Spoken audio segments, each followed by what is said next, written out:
Puji Tuhan, jumpa lagi dalam program Doa Pagi GPDI Budi Mulia.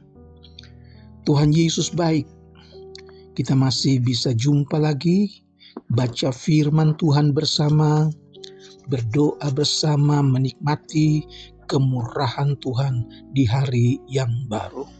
Untuk itu kita awali dengan doa. Bapa yang kami panggil dalam nama Tuhan Yesus Kristus, mengucap syukur Tuhan berikan kami lagi kesempatan untuk bersekutu, membaca firman Tuhan. Kami dapat berdoa menikmati berkat Tuhan dari hari ke hari. Mohon Tuhan sendiri yang pimpin program doa pagi ini dari awal sampai selesai. Di dalam nama Tuhan Yesus Kristus. Haleluya. Amin.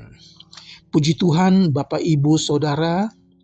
Saya akan bacakan satu ayat yang terdapat di dalam Injil Matius pasal yang ke-6 ayat 34. Sebab itu janganlah kamu khawatir akan hari besok, karena hari besok mempunyai kesusahannya sendiri. Kesusahan sehari cukuplah untuk sehari. Haleluya. Puji Tuhan, Bapak, Ibu, Saudara, meskipun tema ini sudah berulang-ulang kali ditayangkan, sudah sering kali dibawakan di dalam khotbah, di mimbar, tetapi tetap tema ini, rasa khawatir ini tetap menjadi perbincangan jemaat di hari-hari belakangan ini. Karena kita hidup bukan lagi di zaman yang melimpah, tapi justru penuh dengan hal-hal yang membuat rasa khawatir, rasa cemas menghadapi kehidupan sehari-hari, rasa cemas akan sesuatu hal. Dan ini perlu kita ingatkan lagi bahwa Yesus ingatkan supaya jangan kita khawatir, jangan kita gelisah, jangan kita merasa tidak tentram menghadapi hidup ini.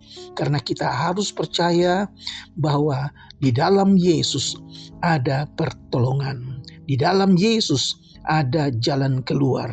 Puji Tuhan, saudara-saudaraku yang kekasih, saya ingat satu ayat yang terdapat di dalam Roma pasal 8 ayat yang ke-28. Kita tahu sekarang bahwa Allah turut bekerja dalam segala sesuatu untuk mendatangkan kebaikan bagi mereka yang mengasihi Dia, yaitu bagi mereka yang terpanggil sesuai dengan rencana Allah. Haleluya. Ayat ini juga sering kali kita dengar, tapi banyak kali kita lupa bahwa menghadapi perkara-perkara yang tidak enak, menghadapi tantangan hidup, kita lupa bahwa firman Allah katakan, di situ pun Allah bekerja. Di situ pun Allah dapat menyatakan sesuatu kebaikan. Buat siapa? Buat orang-orang yang mengasihi Allah. Yaitu buat mereka yang Tuhan panggil sesuai dengan rencana Tuhan. Jadi bukan untuk semua orang ayat ini ditujukan. Ayat ini berlaku bagi mereka yang mengasihi Allah, yaitu saudara dan saya. Dan bagi mereka yang telah menyerahkan dirinya kepada Allah melalui iman kepada Yesus Kristus. Haleluya. Di dalam Ulangan pasal yang ke-20 ayat 6 katakan, tetapi aku menunjukkan kasih setia kepada beribu-ribu orang, yaitu kepada mereka yang mengasihi aku dan yang berpegang pada perintah-perintahku. Haleluya, saudara. Allah menunjukkan kasih setianya. Allah menunjukkan pemeliharaannya, perlindungannya kepada beribu-ribu orang yang mengasihi Allah. Yaitu bagi mereka yang percaya, mereka yang taat kepada firman Allah. Dan banyak kali ketika kita mengalami hal-hal yang berat, menghadapi pergumulan-pergumulan yang membuat kita merasa sangat berat, kita lupa bahwa di situ pun Allah dapat bekerja melalui apa yang kita hadapi. Saya ingat Kejadian pasal 45 ayat 5. Di situ dikatakan oleh Yusuf, janganlah bersusah hati. Ini Yusuf katakan kepada kakak-kakaknya, mereka yang datang ke Mesir untuk membeli gandum di Mesir, karena di kampung mereka gandum sudah habis.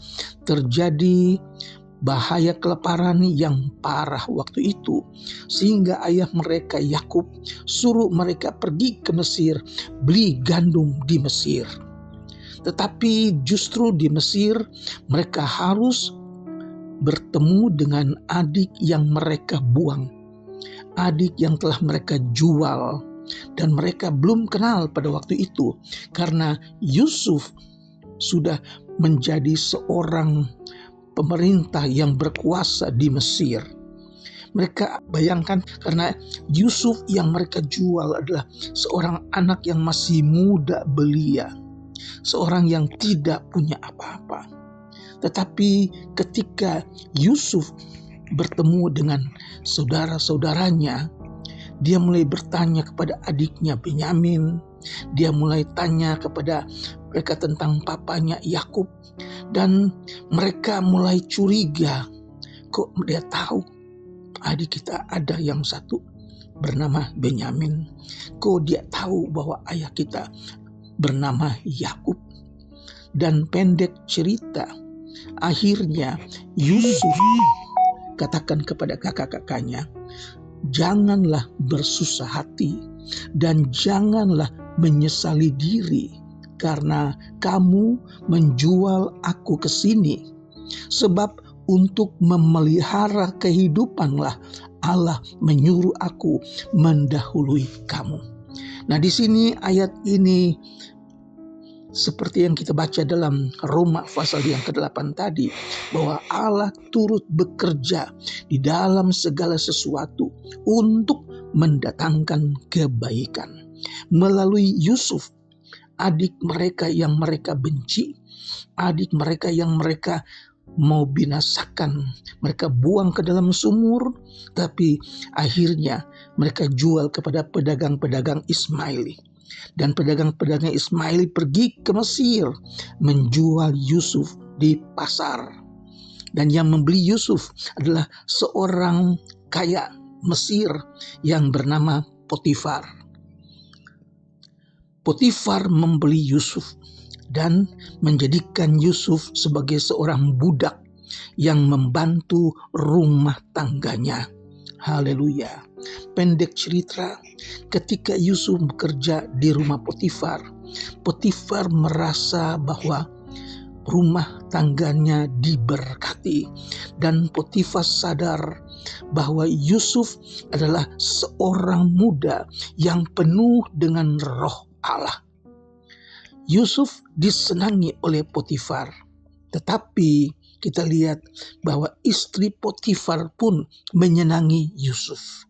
Dia menyenangi Yusuf karena Yusuf seorang muda yang ganteng, seorang muda yang perkasa.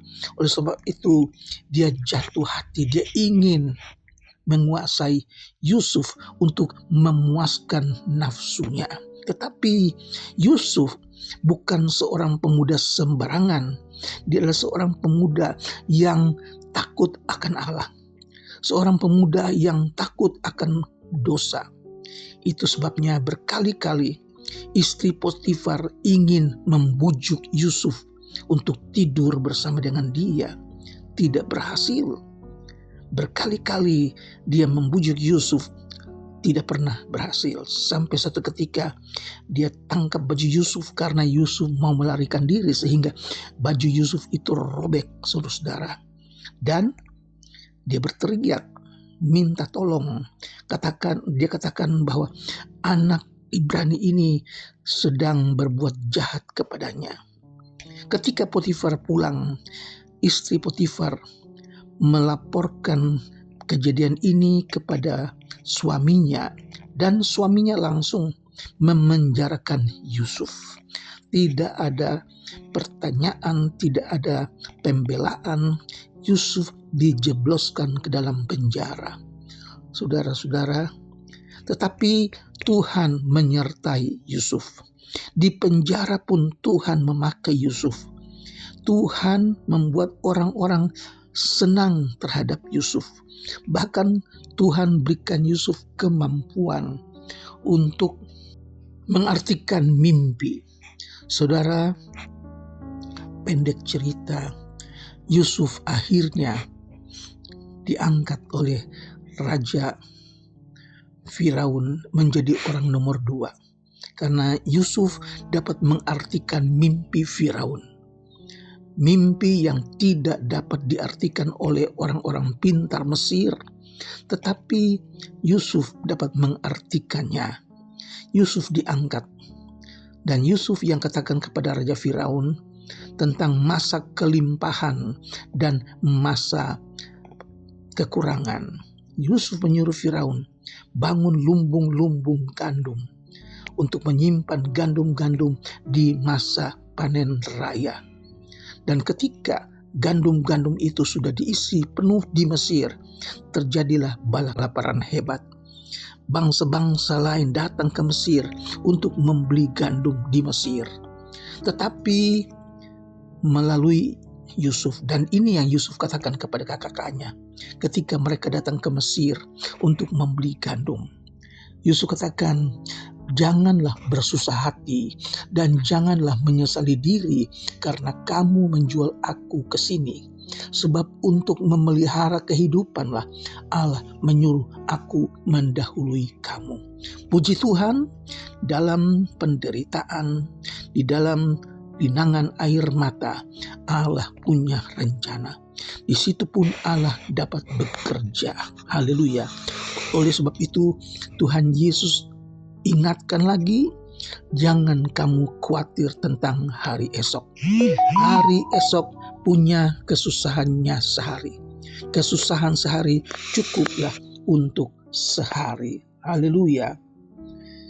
1 Korintus pasal 2 ayat yang ke-9 katakan, tetapi seperti ada tertulis, apa yang tidak pernah dilihat oleh mata dan yang tidak pernah didengar oleh telinga dan yang tidak pernah timbul di dalam hati manusia, semua yang disediakan Allah untuk mereka yang mengasihi Dia. Puji Tuhan, apa yang tidak pernah kita duga, apa yang tidak pernah kita pikir, Allah sudah sediakan buat kita, yaitu orang-orang yang mengasihi Allah, orang-orang yang mengandalkan Allah.